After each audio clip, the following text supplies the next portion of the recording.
Hey guys, it's Big Mike. Like always, I'd like to thank you for being here today. Today we have Josh from NinjaTrader. This is the second time he'll be presenting on strategy development for NinjaTrader. If you missed his last webinar, it was about a month ago, and you can find it in the webinar section on BMT. Today Josh is going to talk about entering and exiting positions using managed orders. He's going to talk about the rules for order handling when working within the managed orders. And also the differences between order handling flexibility versus ease of programming when you use iOrders or unmanaged orders. As you guys have questions today, type them into the questions box and they will show up to both Josh and myself. I'm sure that Josh will do his best to answer everyone's questions. Do try to keep them on topic to whatever he's discussing at the time. And the recording for the webinar will be uploaded sometime tomorrow if you guys want to go back and review anything later. Okay guys, give me 1 second and I'll be turning things over to Josh. Hang on.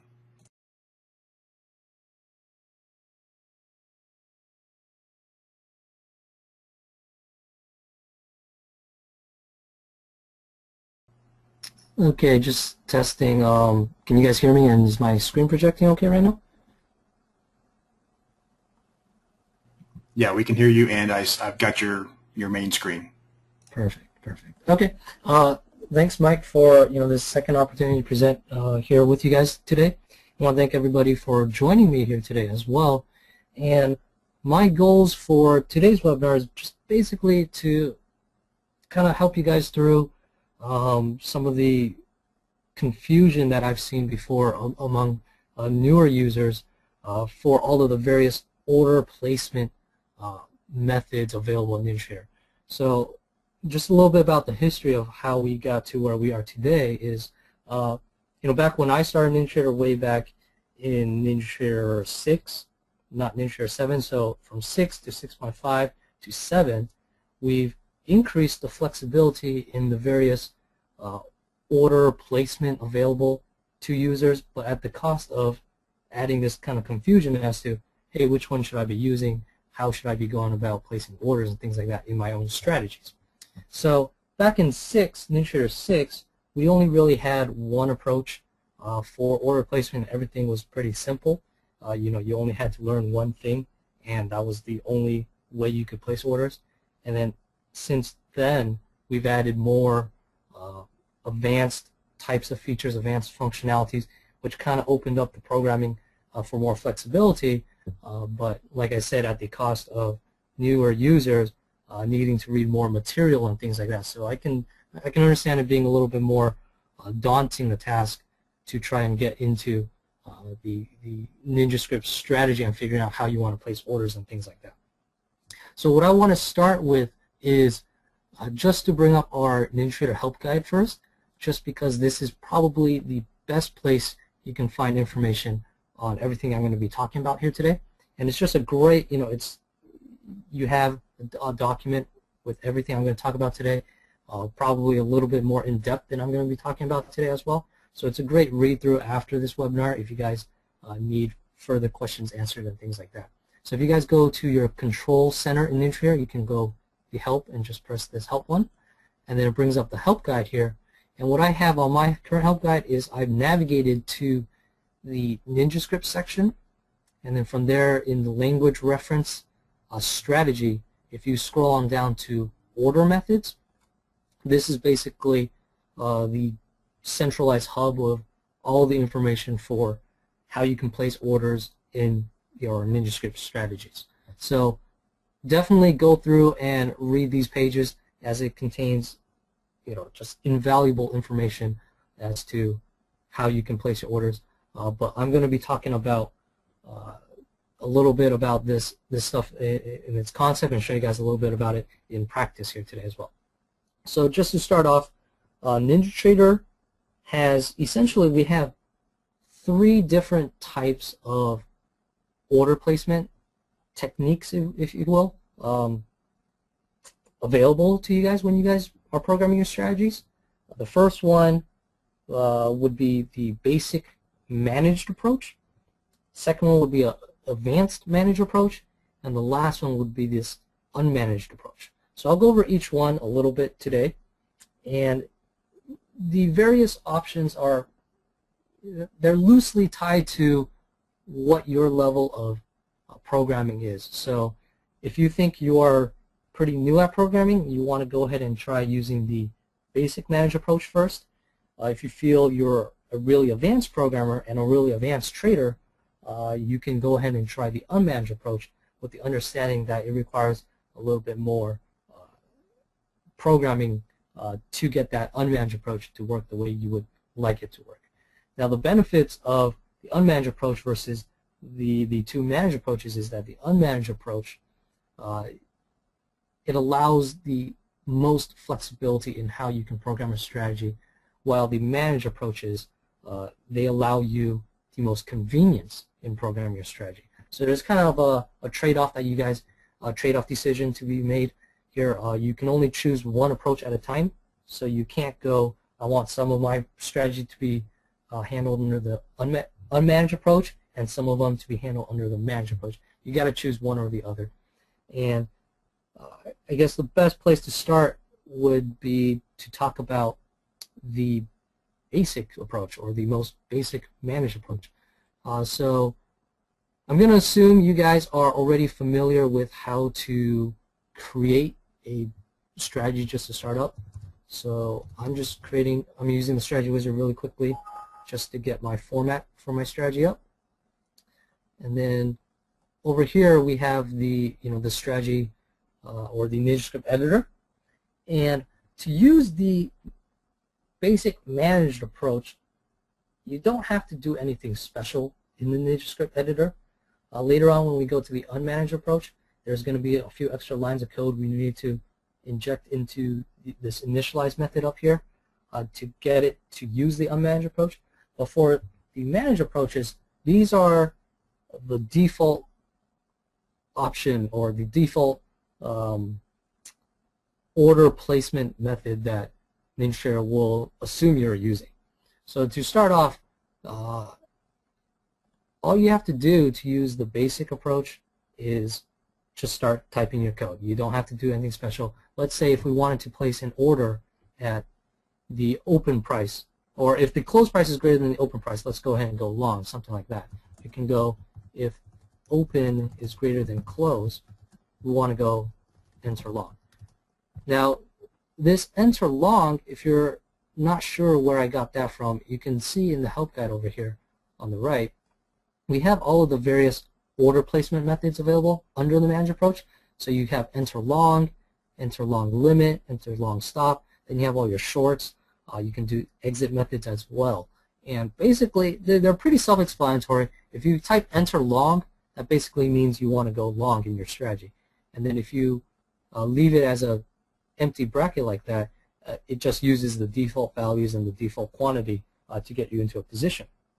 Now, if you wanted to fine-tune that a little bit, if you click on this enter long page in the help guide, you can see you have a little bit different syntaxes available here. You can type in, how many shares I want to buy or how many contracts I want to buy. I can give it a signal name. Signal name is basically just an identifier for yourself, just to keep track of which one of your entry logic or entry orders you were using to get yourself into a position. So, it's pretty self-explanatory right now, this basic approach. If I wanted to buy 5 contracts, for instance, I can type in a quantity of 5 using this particular syntax up here, enter long integer quantity. And then I can mix it up however I want. If I wanted to close this position, maybe if the close price is lower than the open price, I want to go ahead and close this position. I can go exit long, and then I can also go, I want to use a quantity of 5 here, so I can go 5 and then close that out. So that's really basically, that is the basic managed approach, what I have on the screen right now. It's you type in, I want to go enter long, I want to go exit long, enter short, exit short, things like that. Now, some of the nuances and intricacies that you want to pay attention to when using this basic approach is that if you start using limit orders, so let's say I switch this to an enter long limit instead, and then let's go ahead and say our limit price is, I don't know, let's go with the close price of the current bar, and then string name, I will give it some limit order. And then if I start using limit orders, what happens is that the way this basic approach works is that it will keep your orders active, your limit orders active, as long as the code sees that you're trying to enter a long limit on every single on-bar update. So the moment it reaches an on-bar update that does not say that it needs to go enter long limit, it will cancel the pre-existing limit order and then expire that, essentially. So there's no need to actively go, oh, I want to cancel my limit order. The limit order is only active until you stop calling this enter long limit. So basically right now what my code is saying is that if the open price is greater than close price, I want to have a limit order at the close price to go long. And this limit order will be active for every single bar that the open price is greater than the close price.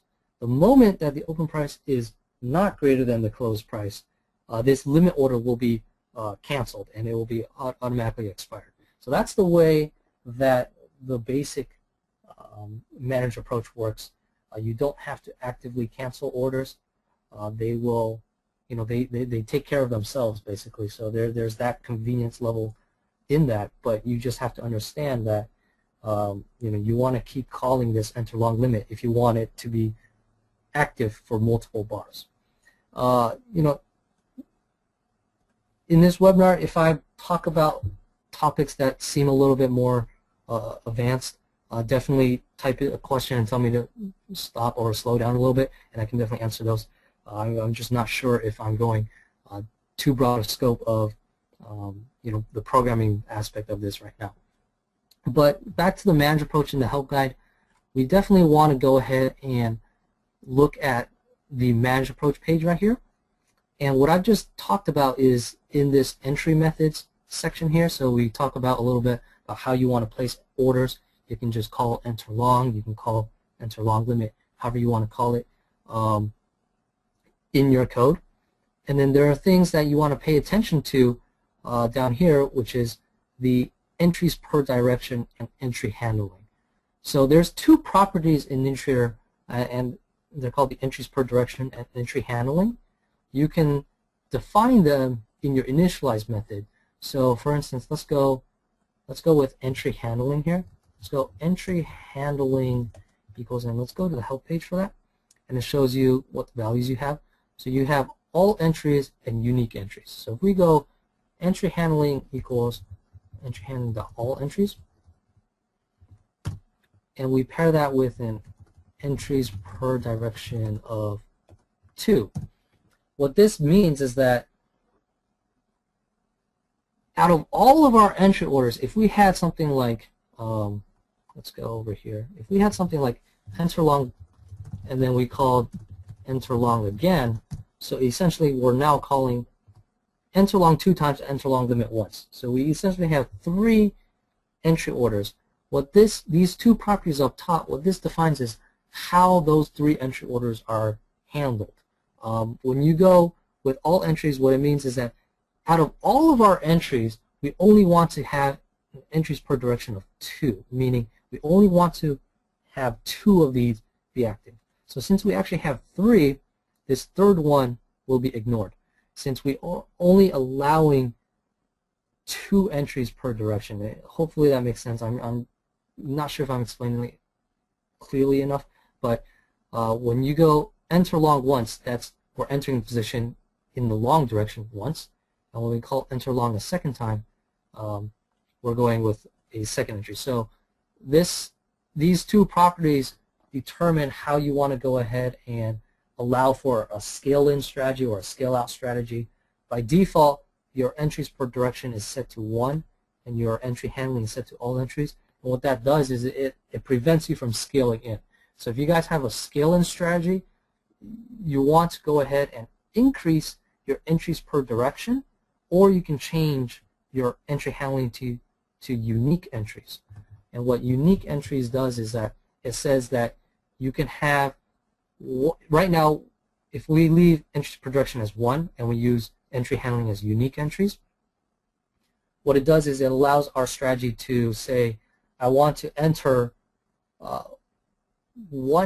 I want to place in one order for every single one of my quote-unquote unique entries. And a unique entry is defined by your signal name. So right here I have sum limit order as a signal name. If I had another enter long limit with that exact same signal name, that would be blocked by this by this entry handling of unique entries and entries per direction of 1. Now if I set that to 2, that will allow my second one of this same unique entry to go in. So there's just a little bit flexibility or option choice that you guys can roll with for if you guys need to create scale-in strategies that you want to use this entry handling and entries per direction properties over here. And those, again, those go into your initialize method. But if you guys are not worrying about scale-in strategies, you guys are just keeping it simple right now, you want to go ahead and use an entry per direction as well. So with that set to 1, we can talk about, let's see what we want to talk about next. Let's talk about your time in force. Time in force and quantity type. So quantity type, when you run your strategy, let's say you're running your strategy in the strategy analyzer, you have this option over here called set order quantity. This is determined, or this basically determines how many shares or how many contracts your strategy is going to be buying. If you set it by strategy, which is the default setting, what that means is that it's going to go ahead and read your code and look at, oh, I had an exit long of 5, so I'm only going to exit 5 contracts. And what that does is it says, I'm going to follow whatever I program into my strategy will be the order quantity of my strategy orders. Now I can change that to be something like default quantity, and that allows me to type in I want a default quantity of 10 contracts, for instance, and I'll go ahead and change all of your entry orders to use a quantity of 10 instead of whatever is hard-coded into the strategy code over here. And then you can change that by account size, which is basically, let's say I have $25,000 account. I can type that in, and then it'll try and dynamically adjust your entry quantity to match your account size. So those are some various options that you have available for adjusting your orders in your strategy. And then the time in force you have available is, you can go with good to cancel, or you can go day orders. That's up to you how you want to handle that. So these are just some of the properties available for your order or placement. But back to the managed approach. Basically, with the managed approach, it's, you get what you see. You type in, I want to go enter long. It goes enter long. And the other things I want to talk about is the internal order handling rules for this this basic method. So the basic method is called our basic method because NinjaTrader, basically we lay on top of these order methods a convenience layer that tries to handle any of the problems that may arise when you place orders, any of the rejected orders, cancel order, things like that. We try to handle that all for you instead of having you need to program it and handle that yourself. And these rules describe how we do that in NinjaTrader. And you want to, you do want to become familiar with these rules as they outline how you can place your orders. Basically, without discussing every single rule, what is outlined in this page right here is just basically, it says that you can't place competing orders into the market at the same time. By competing orders, I mean you can't do something like enter long and then call enter short at the same time. So you can't go you can't do something like enter long and enter short. What these orders do is they're competing against each other, and NinjaTrader doesn't exactly know how to do that within the managed approach. Because what happens when you go enter long, let's say you went enter long and then your long position got filled. Then NinjaTrader saw an enter short. What NinjaTrader does is that it sees that you're trying to go into a short position, but it knows you're already in a long position. And what NinjaTrader will automatically do is it will automatically close your long position first and then get you into a short position. This convenience, which allows you to reverse your position without actually needing to call an exit long before you go enter short, is what causes conflict with the strategy when you do something like enter long and then enter short. Because when you call both of these competing orders at the same time, what happens, or what could happen, is that you could get filled on your long position and you could get filled on your short position immediately afterwards before NinjaTrader actually knows your long position was filled. And what happens is that if you got filled on your long and you got filled on your short at the same time, you essentially end up with a flat position. You were expecting, based on the behavior I described earlier, you were expecting that if you called enter long and then enter short after enter long, that you would end up with a short position if the short, the enter short got filled. But instead, you might end up with a flat position. So, hey, Josh. What these internal, yes. A question from John. John wants to know: is it possible to use a third-party add-on, some kind of an indicator, and use the data produced by that indicator to enter a trade, even though the indicator does not show up in the indicator list? John, that's a good question, and that really depends on how the indicator is programmed by the third party. Some guys will program it in a manner that allows you to actually program against it. So if your third party indicator they allowed access to the various plot values, then you can definitely grab those indicator plot values and then use it in your own programming, even though it doesn't show up in your this list over here with your edit indicator. Even if it doesn't show up in this list, you more or less can still use it. You just have to know what the indicator name is and what the plot names are, and the best way to figure that out is actually to ask the developer of that indicator if they have that available to you. I know some third-party indicators do not have that available though, so it really depends on who you got that indicator from. So unfortunately, I can't give you a better answer than that, John. Bob, you had a question. I have some questions about indicators and everything. If they do not program it so that we can program against data, how can we get to it? Bob, if the developer of your indicator has created an indicator in a way that is not exposed to your strategy, meaning you can't access the values, then unfortunately you will not be able to access those values.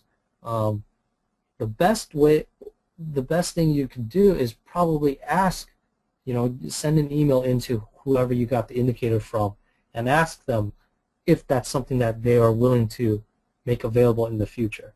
Now, I know some of our third-party developers, they developed their indicators in a way that did not have it to begin with because they didn't think people would use it.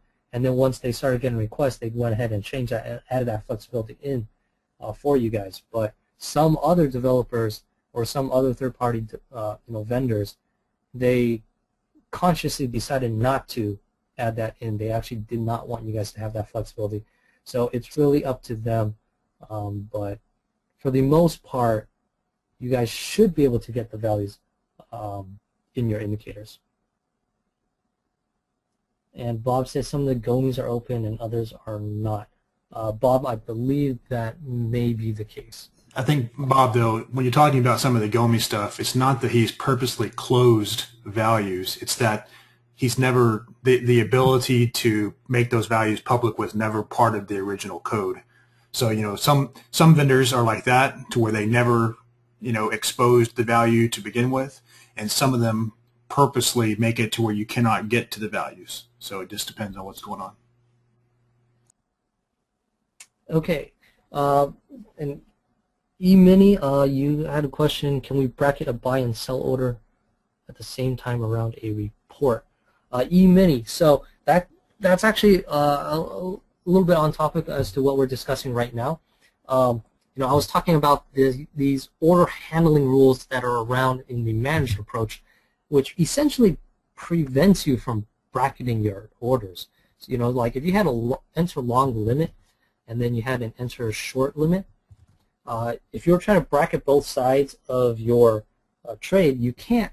The managed approach will not let you do this. It will not let you go enter long limit and have a limit order sitting up top, and enter short limit and have a limit order sitting on the bottom there.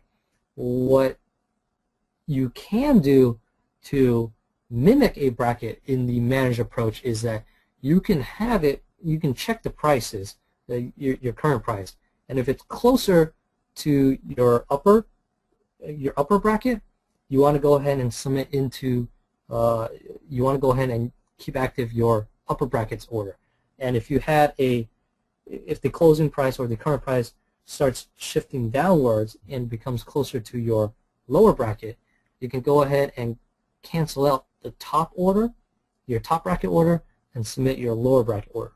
Now that does come with the, it's not a perfect scenario for bracketing when you do that though, because it comes at the risk of, oh, well, I was in the process of canceling my top bracket and then in the process of submitting my lower bracket, but the price went way past the lower bracket already, so I didn't get the desired price.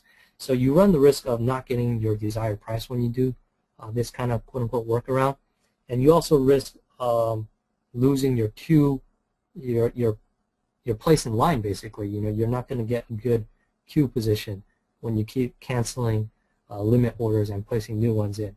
But that's how you can bracket with the managed approach. If you find those, I guess, drawbacks acceptable, then I definitely still recommend using the limit or the managed approach.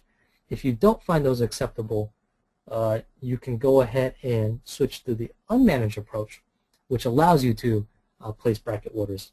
The unmanaged approach, like I mentioned in the beginning, does not come with any of the convenience layers, does not come with any of these order handling rules, so it will not prevent you from doing something like putting in a long limit and a short limit at the same time. So that's how you go ahead and bracket your orders, E-mini Trader. Barry had a question about, can you discuss limiting round trips with entries per direction? Barry, limiting round trips would not necessarily be handled by entries per direction. The way you would want to limit the number of round trips is you want to create your own variables to do that. So let's say you wanted to create something like a counter. You can create private in trade counter, for instance, and we'll start with a count of 0 up on the top. And anytime you get into a position, let's say you called enter long, for instance. If you called enter long and then that order got filled, then you can go ahead and go trade counter plus plus, which basically just increments your trade counter. And then you only, in your if statement, you can go if trade counter is less than 10 or something like that. If it's less than 10, then I want to keep trading. If it's greater than 10, then I don't want to trade anymore. So that limits your number of round trips. And then you want to also reset your counter at the beginning of each day if you wanted to go with if you wanted like a monthly limit or a daily limit, you reset it whenever you feel like you need to reset the counter. If it's a daily limit, you can reset it by doing something like first bar of the session. So if it's the very beginning of a new session, you want to go ahead and your trade counter is back to 0, for instance. So that's how you can go ahead and limit the number of round trips there, Barry. Hopefully that answers your question. But back to the order handling rules we were discussing. The order handling rules, it prevents you from entering in the opposite directions at the same time. Now, earlier I was just mentioning it with enter orders. The exact same scenario and reasoning exists for if you had exit orders working. So if you had something like an exit long limit active, you can't go, you can't, let's see what you can't do. You can't also tag that up with, if you had an exit long limit, you can't have in working enter, let's say, short limit at the same time. So it's the exact same reasonings, or you can't also have any of these set methods. So if you were using with set stop loss, for instance, if you had a set stop loss, you can't mix that with a enter long limit, for instance. So there are things that are discussed in this section that you want to go ahead and read.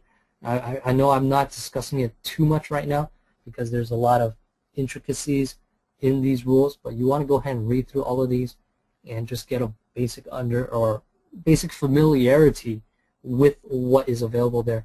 And you don't have to keep them in mind all the time, because when you're running your strategy and you break one of these rules, what will happen is that in your Control Center log tab, it'll give you a little log message here, and you can also see that message in the output window if you have your trace orders on. So if you had something like trace orders equals true, you'll see a little message that says one of these internal order handling rules was broken and one of your orders was ignored or something like that. So you don't necessarily have to keep these in mind all the time. You just have to know that they exist, and if your strategy breaks one of the rules, that you know that to come into your log tab and just review them and see if that actually happened. And if it did happen, then you want to go back and analyze your strategy code as to maybe which one of these rules was broken, and then go ahead and address your strategy from there. Now that's basically that's essentially the basic managed approach in a really brief nutshell. Now I'm going to talk about the advanced managed approaches, which just builds on all of the concepts that we talked about here with order placement, with order handling, with the basic approach, and takes it to the next level. And you can find information on that if you click on this advanced order handling page in the help guide. And this information talks about the advanced managed approach. So the internal handling rules or internal order handling rules are still applicable to this advanced managed approach. They're only not applicable to the unmanaged approach. So the difference between the advanced approach here is that we are now using what we call an I-order object. So an I-order object over here, if we click on it, is basically all of your enter commands. Like if you go enter long, they're stored in an object that's called an I-order object. And this object, you can use this object to get information about the order and do more advanced things than what you can do in on-bar update. So along with this advanced method comes additional event methods than just on-bar update. So right now in your managed or your basic managed approach, you're only using this on-bar update. So you get an event on every single update of a bar. But what you can do with the advanced approach is that you can also use additional event methods like the, let's say, on order update here. So on order update on your screen right now, I'm showing in the help guide, basically you get an event when an order updates. So what this allows you to do is, let's just go ahead and add this in. Override void. What this allows you to do is it allows you to fine-tune when you want to put in your stop losses, fine-tune things like when you want to cancel orders. So let's say we did something like this. Let me go ahead and create a iOrder object here, entry order. If we had this entry order, so you'll notice that I created an iOrder object up top, and I said this iOrder object is this enter long. What that does is that stores this enter long order. It stores this order into this order object I created called entry order. And now if I come into my on order update, I can do things like check for this entry order. So if my entry order does not equal null, and the reason I'm checking for null is there are programming requirements, I guess, with using object-oriented programming, which requires you to check if the object is null before referencing things like that. So you actually want to go if it's not null, because I actually want to use it. If it's not null and you know, the entry order is equal to my order. So if you notice up here, the on order update takes in a an input, basically. It's inputted in as order. Every time this event is triggered, it's triggered based off of an order doing something. And what I'm doing right now in my code is I'm saying I'm checking to see if the order that triggered this on order update is my entry order. So I'm checking, you know, is my entry order equal to the order that triggered this on order update? Then I'm going to go ahead and do something. So I can go ahead and say, oh, it's my entry order over here, which is my enter long, that triggered my on order update.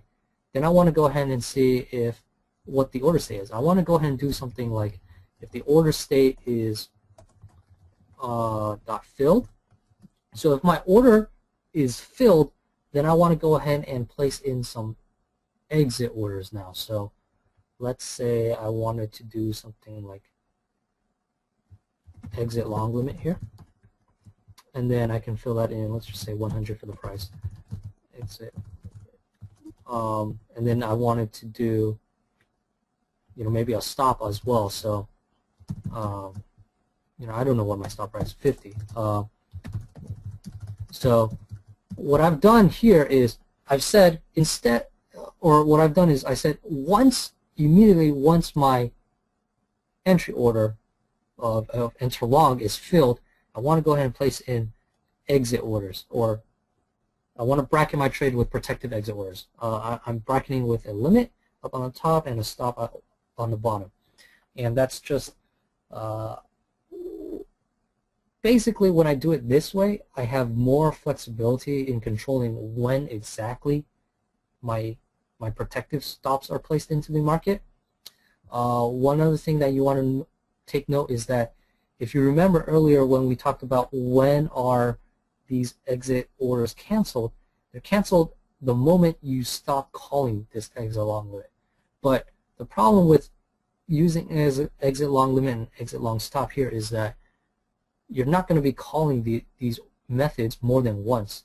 So if we left the code as it is right now, these orders would be canceled immediately, and that comes back to our advanced order handling page with live until cancel orders over here, this section here. And what you want to do is that you actually want to utilize, if we go to like enter long limit, we want to utilize this property here called live until canceled. So to use that, we actually need to change our whole syntax here to use the one that has the live until cancel. So if I press my down arrow, I can cycle through the various signatures, and we can see signature number 2 has a bool called live until cancel. So we want to go ahead and fill out all the parameters with this particular signature. So bars in progress is 0 if you have a single series strategy. You only need to use bars in progress greater than 0 if you start using a multi-series strategy, but that's, I guess, I will not be discussing multi-series strategy here today. But for live until cancel, I want to set that to true. my quantity, let's say I exiting one contract, my double limit price is just going to be 100.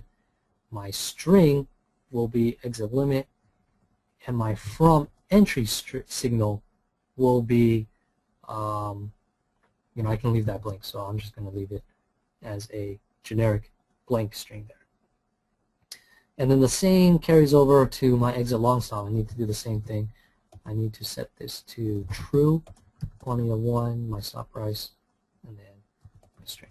So what I've done now is that I've set it to be live until canceled, meaning I don't need to keep calling this order for this order to cancel. Now that also means that this order is active until it either fills or is expired at the end of the day, depending on your time in force.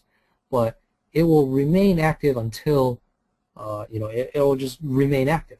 So what you need to do is that you need to now either program in when you want this order to cancel. So let's say if you've been in the market for 10 bars already, so if bars since entry is greater than 10 bars, you want to go ahead and just cancel these orders, then you can go cancel order. Now if you see the cancel order, it's asking for an input of an iOrder object. And if you look down here, I've actually not created an iOrder object for any of these exits, so I need to create iOrder objects for these. So I can go exit limit equals that, and I can go exit stop equals that, and then up on the top I need to create more iOrders, so I can go private iOrder exit limit equals null, and I can go exit stop equals null. And then when I come up here, if I've been in the position for greater than 10 bars, I want to go ahead and cancel my exit limit, and I also want to go ahead and cancel my exit stop. So that's how you can cancel orders. So you can see that with the basic approach, you are not managing when you can cancel your orders. NinjaTrader automatically cancel orders for you, depending on assumptions it made based on your code. And you can see with the advanced approach, we've taken off that that hand holding over there and allowed you to manage exactly when you want to cancel your orders, when you want to submit your orders, and things like that. So with this advanced managed approach, you're getting additional layers of flexibility, but at the cost of more programming. So you can see the trade-off there that you need to start doing as you start advancing up the various tiers of order placement and things like that. So we had a few questions. Yui said, work this over on order update given exit limit order true as intrabar exit. Yui, I'm not exactly sure what you meant with that question. If you could rephrase that for me a little bit, then I can definitely answer that. So I didn't quite understand what you meant with that. He might be saying, Mark had a question, how would you have it? He might be saying, does that work intrabar? Is it tick by tick? I see. You. That's a good question. On order update works intrabar. What it does is it's independent of whether you have calculate on bar close set to true or false. Calculate on bar close impacts your on bar update, but it does not impact the events of on order update. So on order update is triggered when an order does something. So when an order does something, what I mean by when an order does something, I mean when it goes from either pending submit to accepted to working or to a partial fill or to a filled state. So anytime you have an order change its order state is when this on order update will trigger. It triggers on every single one of your orders. That's why you need to identify which one of your orders was the order that. On the code on line 70 to 71, that's only going to be executed at the instant that the order is filled. If you want to modify a stop or a target to a different price, then you would need to move it somewhere else in the code, like on bar update. Is that correct? Right, exactly. So this is only for the initial placement of your orders. Once they get placed, that's where they will sit until we modify the orders either in on-bar update, or maybe we had another event we wanted to change it with. We can change it at other locations, but the on-order update placement right here is only for the initial placement of the order. Mark is asking, let's say that you have 10 contracts on in the market and you want to close 5 of them at 8 ticks, 8-tick profit. Can you give an example of how to do that? Yeah, Mark. So let's say on our current code right now, if we had enter along with a quantity of 10, and then we came down here and we only want to exit with, when we see our position get filled with, or our entry order get filled, then we come here and then we can place our exit limit with a quantity of 5 instead of 1. So we can say exit limit of 5, and then we can go, our price is. What's nice with these I order objects is that instead of saying I want a exit price of 100 here, I can go a limit price of, I can go entry order and check what my fill price on my entry order was by going entry order dot average fill price, and then I can add my 8 ticks onto that fill price. So what you've done is essentially, or what I've done here is essentially say I want my entry order to be 8 ticks above, or I'm sorry, I want my target order to be 8 ticks above my entry order price. And this is a great way to do that, because go ahead, Mike. Yeah, and you would like to know, does this work on backtests and market replay as well? Correct. So all of your strategy code here works on backtest, works on market replay. There's no difference between those, besides the fact that backtesting is historical and market replay will be a simulated real time.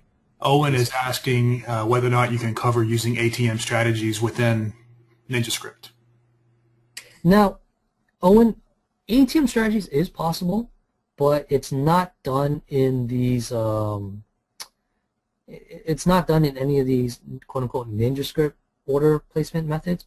In your help guide, if I scroll up, you'll see this section called ATM strategy methods, and this is a completely different model.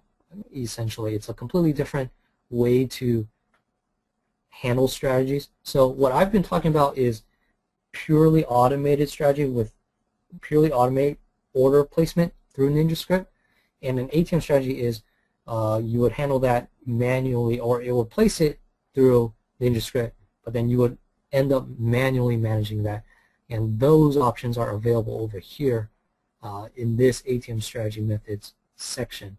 And I believe also in your install of NinjaTrader you have a sample strategy called sample ATM strategy.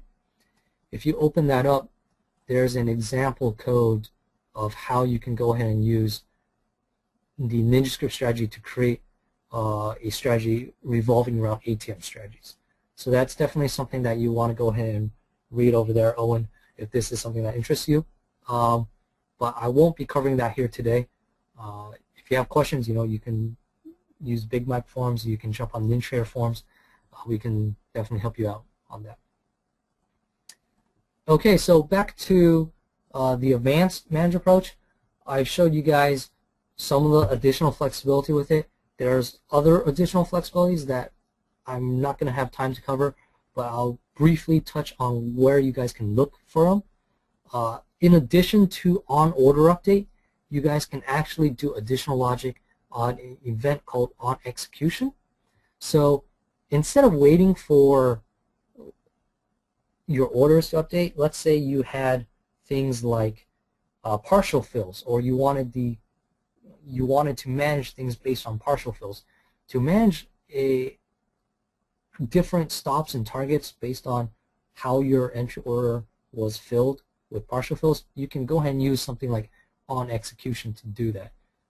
It works basically in the same way as on order update, but instead of triggering on every single order update, it triggers on every single execution event. So every time you get an execution, let's say your entry order of 10 contracts, let's say they filled one contract at a time, you would have 10 different executions. That would mean your on execution would be triggered 10 times, and then you can do whatever logic you need to do there on your on execution. And that's, you can do it from there. You can do it from something called on position update. So if your position switch from a long position to a flat position, you can do that from there as well. So all of these are available in addition to on bar update, and you would utilize them when you're using the advanced managed approach. Richard said, any tips on coding to backtested strategy, especially entries and exits? Richard, the greatest tip I can give is take it one step at a time. You don't want to overly complicate your strategy right from the get-go. I would say layering your strategy logic on top of each other slowly, just to make sure each block that you're adding in works the way you desire it to work. That's probably the best way to create a strategy. That's the best suggestion I can make for that. Cope says, is there a way to open a single order within a strategy and manage this order with NinjaTrader? Cope, the only way to do that is if you create your strategy, your NinjaTrader strategy, with an ATM strategy. So what I mentioned earlier with the ATM strategies, that's not exactly what I'm covering here today, but it is possible when you use it with the ATM strategy. It's not possible to manage on the NinjaTrader your orders generated by the NinjaTrader strategy methods, though. But if you use the ATM strategy methods, that's a different story, and then you can manage those on NinjaTrader then. Okay, so I'm going to jump on over to the unmanaged approach briefly here. And the unmanaged approach, basically, all of the restrictions that I talked about earlier with, you can't bracket your orders, you can't have enter long and enter short at the same time, things like that. Take all of those rules and throw them out the door. So the unmanaged approach basically says that NinjaTrader will not try and prevent you from doing anything that you want to do with your orders. NinjaTrader will allow you to place any order type that you want, but you will be responsible for what the outcome of those orders that you place is. So basically, to use an unmanaged approach, let me go ahead and just delete all of this code here from the managed side. For the unmanaged approach, what you want to do in your initialize method is you want to define your strategy first as an unmanaged strategy. So you need to type unmanaged equals true. And when you do that, then you can go something like, if close is greater than open, I want to go ahead and submit an order. So to submit an order, you just call submit order. And then this is, there's only one signature. You need to fill out exactly what you want it to do. So you can see things like order action, and then you can see you now need to define if it's a buy order, is a buy to cover order, or if it's a a sell short order. If you remember back in the managed side, you did not actually have to define out, is this order a sell order versus a sell short order. And this matters more for the guys that are doing stocks. You have to be sure that you tag your orders correctly. And it just allows you more flexibility over here. So let's say we're just going to do a buy order here. And then your order type would be, you need to declare, is this a market order, is this a limit order, stop order, something like that. So let's go ahead and do a market order. Quantity, let's go 100. Limit price, I don't know, whatever limit price, let's go with high price. And then stop price, I'm not going to use a stop price. Let's go ahead and just leave that at 0. And then OCO ID, so you can see that I can start OCO pairing my orders. Let's just call it OCO1. If you don't want to use an OCO ID or you don't want to pair it with anything, you can just leave that blank. And signal name is, again, just whatever order I want to go, or whatever signal name I want to go with. And when I do this, when I go submit order, what I discussed with the iOrder object still exists on the unmanaged side of it.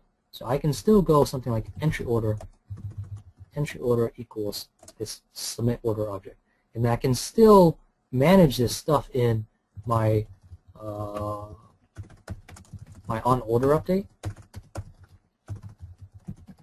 So I can still manage my, I can still manually manage my quote-unquote unmanaged order in whatever method that was available from the advanced managed approach. But what this flexibility does is it takes all of these entry order handling rules, and it says, you know, I'm not going to be following any of these. I need to be aware of, I will manually handle these in my code. And I would not recommend using the unmanaged approach unless you guys are, you know, really sure and really clear on what you guys are doing with this, with your order handling. Because when you use the unmanaged approach, the NinjaTrader will not handle any order rejections and things like that. So let's say if you went something like enter order and then assumed you were in a long position already, that's not going to work, because what if you said enter, you know, you said get me into a long position, but that order was rejected.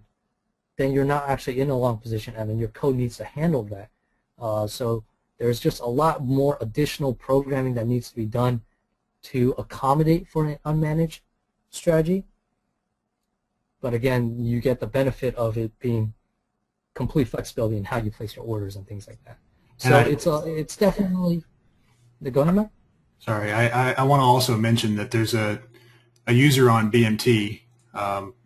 His username is NJAMC. I'm not sure what that stands for, but he has created a complete function, I guess you could say, called NT Local Order Manager, and basically it uses the unmanaged orders, right? But it provides a method that you can call to help simplify all the unmanaged order handling. So, you know, it behind the scenes does unmanaged orders, but it provides an interface for you to be able to more simply manage that. So, you know, it's just an idea. It's open source, and everybody can take a look at it. And it does a lot of what Josh was just saying. It does, whenever you do unmanaged orders, then you have to be, you know, very thorough and very responsible for every single possible condition that may happen. So this is a framework that's been created, and it's kind of a group project. So you guys might want to check it out. Right, and that definitely sounds like something that, you know, at least will help you guys get an idea of what's involved with using an unmanaged strategy code. And you had, can I become a complete list of active orders when I restart my strategy, or continue use of on order update? I think what you're asking is if you're asking if we can get a list of all the active orders from your account right as you start your strategy. And the way NinjaTrader strategies work is that it does not actually read from your account to list all your active orders. What it does is it grabs your active orders, or it grabs orders as calculated historically from a run-through of the strategy on historical data. It does not actually read what's on your account. So you can't necessarily manage what's already existing on your account. Now, I say that with, you know, that's not a hard set rule. You can program the strategy in a manner that, you know, if you know you're in, you know you have a particular order, you can program a strategy that says that you define it to say, hey, I'm going to be in this particular order at the start of the strategy, and then have the strategy logic take over handling of it. So there are ways, or quote-unquote workarounds, that you can utilize with that. But by default, and as a general rule of thumb, NinjaTrader strategies do not read what is already on your account. Hopefully that helps. Rick says, what again is the path in the help tree to the order management documentation. Rick, the path is if you open the help guide, it's going to show you this kind of tree, and you want to go NinjaScript, and then language reference, and then strategy, and then under strategy you'll have order methods. And then alternatively, if you don't want to remember that, you can just go into the search and just type manage, for instance, and then that'll get you to the unmanaged approach. If you click on the unmanaged approach, you can go back to the managed approach. So if you just remember the term managed or unmanaged, you should be able to find this section in the help guide through the search button for that. NinjaTrader said, how do we add modifier keys to the orders to manually move the targets and stops either up or down? NinjaTrader, I'm not sure what you mean by modifier keys. If you're trying to manually manipulate an order, you would do so through an ATM strategy. That would be your best bet. If you're using an ATM strategy, then let's say on your chart trader or your Superdome, you can move those orders by moving you click and move those orders around on the chart or on the Superdome. So that would be the best way to go about that, NinjaTrader. Hill had a question. I have a problem. How can you solve when I have a ground open long 1? After that, I want to scale in, and I open a parallel, a new long 2. After that, open an extra long 3. After that, I close long 2 of 70%. After that, long 3 of 7%. After that, remaining in long 2 and long 3 at the end. Whole quantity of ground long 1. How can I so many order to manage easily at once when I use iExecution to attach the properties of the orders to iOrder? Hill, that's so look, it sounds like you're using a scale-in strategy, and to use a scale-in strategy, the first thing that you want to do is remember earlier I mentioned the entries per direction. You want to bump your entries per direction up to 3 at least. So once you bump that up to 3, then you can start your scale out stuff. So your scale out stuff, if you want to do it in chunks like that, so 70% of your exit, you want to go ahead and just call your exit methods with the correct quantity you want to match it up to. If you are using iExecution, I guess I don't know exactly what your thoughts are on how you are going to utilize iExecution in this instance, but like the on order update, the on execution method, you are able to figure out which which execution the particular execution came from, or which order the particular execution came from. You can do something like, if you had an iExecution, let me quickly add this in here. If you had protected override void on execution, and you had an execution trigger this event, you can go execution.order and then .name. And then what that does is that gives you which order triggered this execution, and then you can devise whatever kind of logic you wanted based off of where this execution came from. And then maybe you want to exit 70%, 30%, or something like that. You can define how you exactly want to do that based on that. Hopefully that answers your question there, Hill. You said I sent the long limit, long stop in iExecution.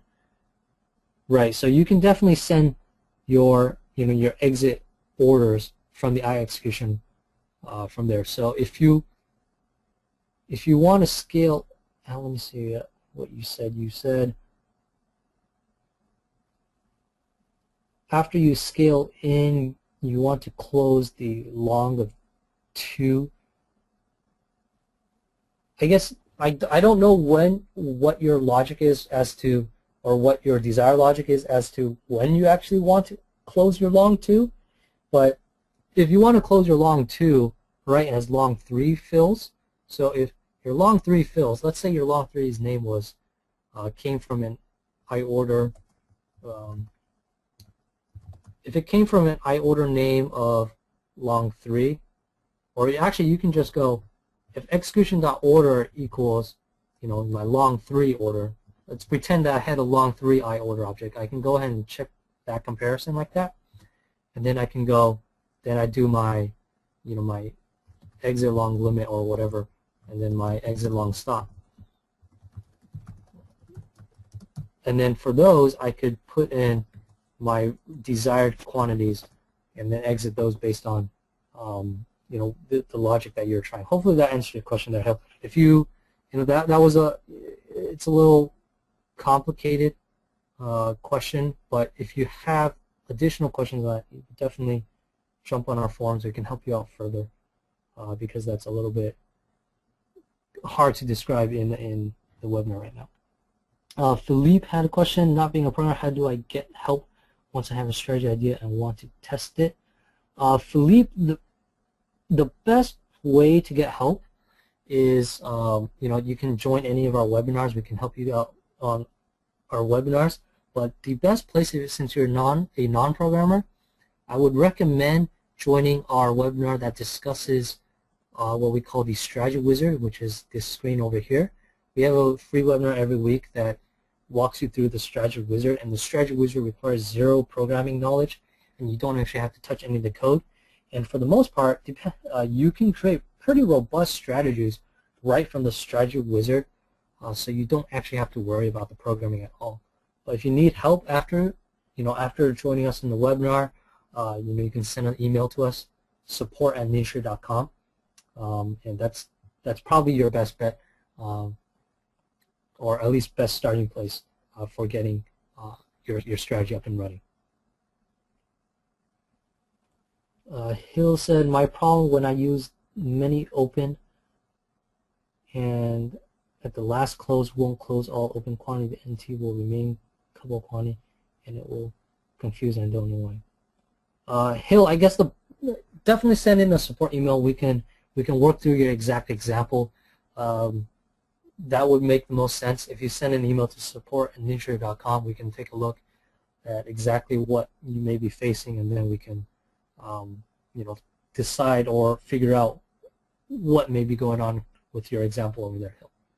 Okay, guys, so that's basically what I wanted to cover here today. Hopefully that gave you guys a little bit of understanding on what's available order placement wise. I know I was a little bit talking about different topics here and there, but hopefully it gives you a introduction on the managed approaches, the unmanaged approaches, and the decision that you guys have to make at the beginning, which is do I want ease of programming or do I want flexibility? And there's no right or wrong way to go about creating your strategies. Like I mentioned earlier, the best way to make your strategies is take it one step at a time. You don't want to overly complicate your strategy right from the get-go, because that makes your debugging task that much harder. So if you take it one step at a time, do it slowly, make sure everything works the way you want it, and then later on the next level, that just makes your life that much easier. And good luck with your own creations of strategies. It's incredibly fun to make strategies. I find it's incredibly fun. Backtesting, you guys definitely want to backtest your strategy before throwing it live, and definitely forward test your strategy as well, either through market replay or just running your strategy, on a simulated account during market hours. Those are the suggestions I have for making strategies. If you guys have any questions, you guys can definitely shoot us an email at support@ninjatrader.com, and we'll be happy to help you guys out. And Paul had one last question. How can I replay this seminar? Paul, I believe this seminar or webinar was recorded, and it will be available sometime tomorrow. Okay, thank you guys. And if you guys have any questions, definitely shoot us an email.